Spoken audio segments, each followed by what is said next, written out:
Hello and welcome back to another episode. I think the first thing we should do is start with a small recap of what happened last time. If you haven't watched that video, go and have a look. It should be in the playlist right here next to the video player. But what we did last time was that we started the demolition of the apartment, tearing down some walls. I got some help from my girlfriend, from my good friend Nicholas, and from my mum as well. And it actually went very well in terms of us tearing everything down. So we started to build something up again and started plastering the L room, as we call it. And we felt everything was nice, progressing very nicely, just until my brother, aka the clever one, arrived. He did that off camera. He came to assess the apartment, and we did discover some quite worrying things, because we discovered some black stains on the wall. And when we started opening it up, we came to the conclusion that there was mold growing underneath on the wooden structure and also on the walls or the plasterboard that were making the walls. The first order of business today was to call in an expert, and I think I did promise you in the last video that the video today would be me walking through the conclusion that came from the visit that I had from that mold expert. However, I've been looking back on the footage, and despite us talking Danish, and I'm happy to translate it, I'm very new to editing these kind of videos, and back in the days I was also very new to filming these videos.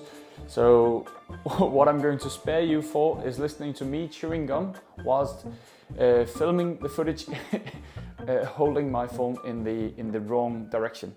So the big gun, aka the expert in mold, showed up on the 19th of December, just 5 days before Christmas, or at least when we celebrate Christmas here in Denmark. I quickly took him up. I told him the story, how the plan was going to be with the apartment and everything, and we jumped up on the loft to see if we can find where the water was coming in from. I had also called the tenants that were living there previously, and they told me that there'd been a leak, and I think I mentioned that also in the last video, coming from the skylight that was sitting in the smoke shaft. So naturally that was the first order of business for us to go up and check. And as you can see in the footage that I'm putting into the video here as well, we did discover that the flashing or the ceiling around the skylight was not holding fully tight. It was a bit open because the foam had fallen down, meaning that when it was pouring down with rain from outside, it could also form a small pond that over time would drip down into to the smoke ventilation shaft and down on the rafters in the ceiling or the loft, and then eventually down in the apartment. And the way that we discovered that was to take some moisture or humidity measurements by poking a small device into the wood, which is then measuring the humidity that is in the wood.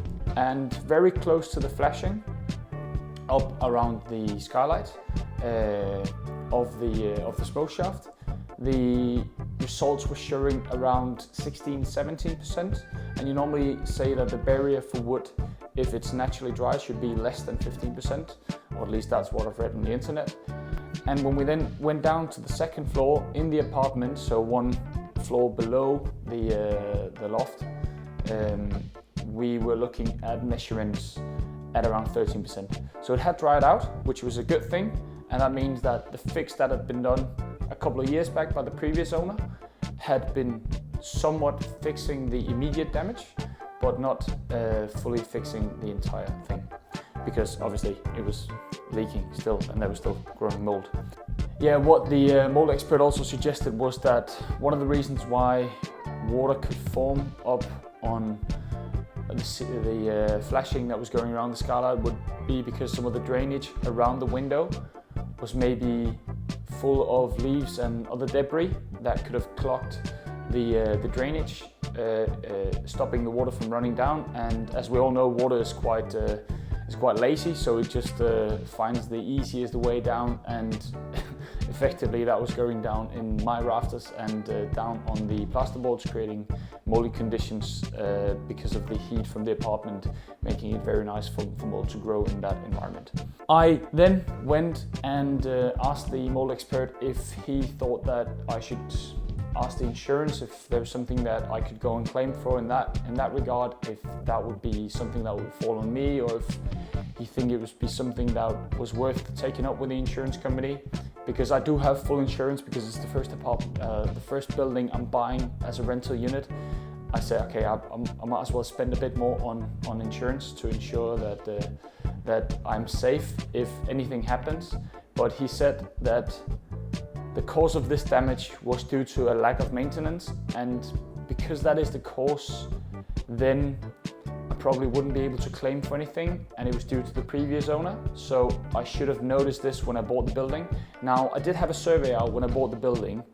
We were up on the loft, but we didn't find or didn't specify this out in the exact survey. So I'm a bit disappointed in that part. What he then pointed out, the mold expert, was that I could potentially go and claim for collateral damage based on the damage that had been. But he said the normal conditions for being able to claim for collateral damage would be that the water should be leaking out like a fountain, and that should be like an immediate damage. That was difficult to say. An immediate damage on either some pipes or some roofing plates that were cracking or something like that, and then we could claim it through the insurance. So I decided to leave that completely out of the picture. My biggest worry, in all fairness, was the rafters, because the rafters had quite a lot of mold growing down on them. So they were moist, and they, at least at the top, they were moist. So I asked him how I should do it. Should they be fully replaced? And I was very concerned about that. That's also why I wanted him out so quickly, because I wanted to have security. I want to be calm in my stomach, as we say in Denmark, in terms of knowing what to do next. And he said, as long as I fixed or patched the issue with the ceiling from around the skylight, and we could stop the water from coming in, I should just treat the rafters with some fungus killing treatment, or mold killing treatment. I went online and looked on the internet, and I think in English speaking countries the suggestions are just to mix up bleach and water and then spray that on. What we have in Denmark is that we have another product that is for spraying onto mold. So I went out and bought that to spray on the rafters, to ensure that the mold on the big rafters that were too big to replace, that we got rid of it on those ones. And then for the smaller ones, say for instance on the battens or the laths, it's hard to say, laths, that were holding up the plasterboard on the angled wall. It would be, because they were so cheap pieces of wood and they were so easy to replace, it'd be wiser just to take them all down and replace them as a whole, instead of trying to wash them down and see if I could spray that fungus killing spray on it to ensure that all the mold got away.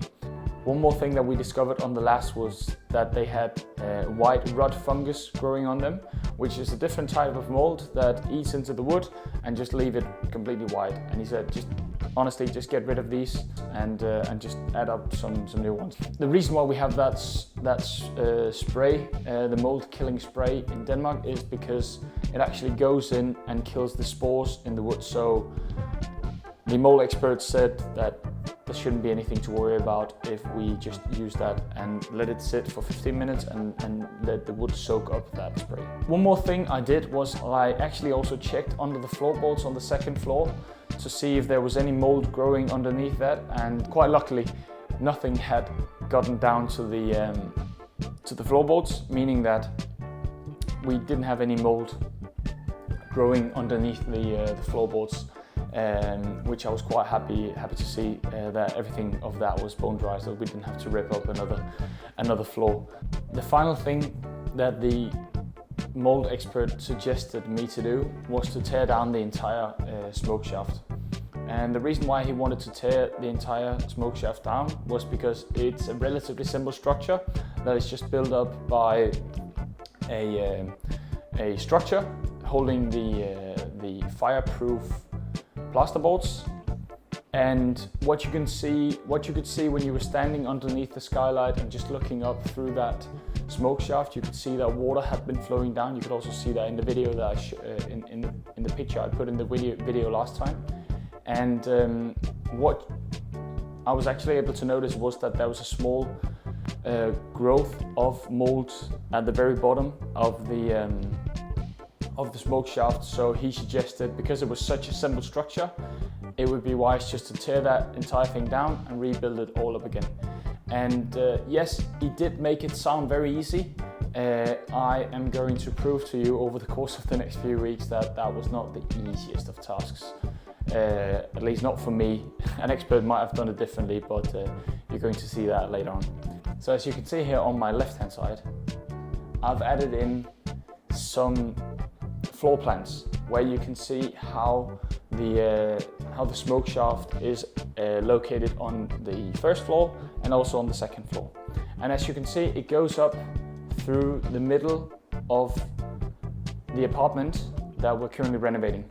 So I wanted to move it from this location over to this location, because I could then go from having 2 rooms upstairs to having 3. So I'll still keep the L room that I'm highlighting right now, but then I would be able to have 2 other rooms in the other side of the apartment.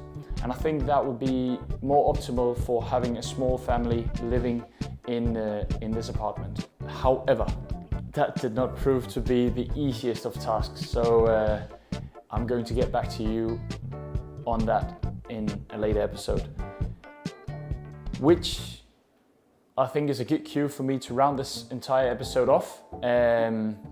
Again, I'm very new to editing, I'm very new to filming, I'm very new to creating videos like these and creating a full story and chucking it into YouTube. The only reason why I'm doing it is for a lot of my friends to keep track of the entire renovation that I've been doing, but also for myself to be able to look back on it in 10 years time and have a documented journey of how I renovated an apartment at the age of 28. So any suggestions, any tips, any feedback, just shoot them in my direction. I'll be more than eager to hear any thoughts that you have and what you think of the entire project.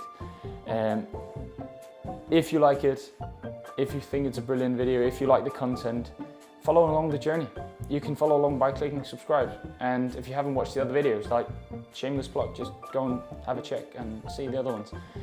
I hope that I'm able to improve my editing, my video, everything that I'm doing along the line as we go along with the project. So yeah, I'm looking forward to seeing you all in the next one. Cheers.